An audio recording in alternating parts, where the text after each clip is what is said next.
हुन्छ सबैजनालाई फेरि जयमसी हाम्रो रेड हाउसको टिमबाट नि हामी तपाईँहरू सबैजनालाई यो मौका यो अपर्च्युनिटीको लागि हामी एकदमै धन्यवाद दिन चाहन्छौँ र हाम्रो टिमबाट पनि तपाईँहरू सबैजनालाई हामी स्वागत गर्दछौँ आजको दिनमा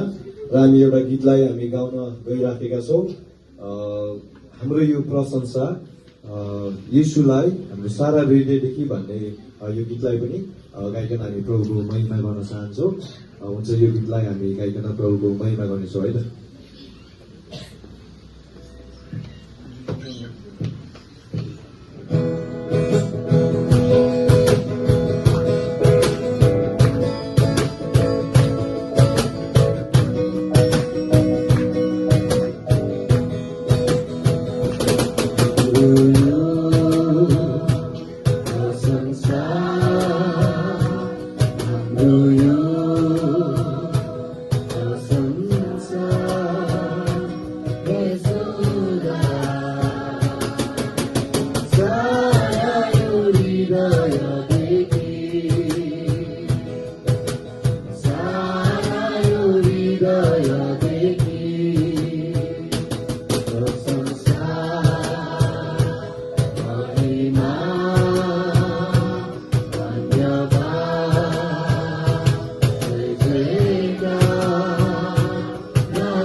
Thank you for watching us. If you're still watching.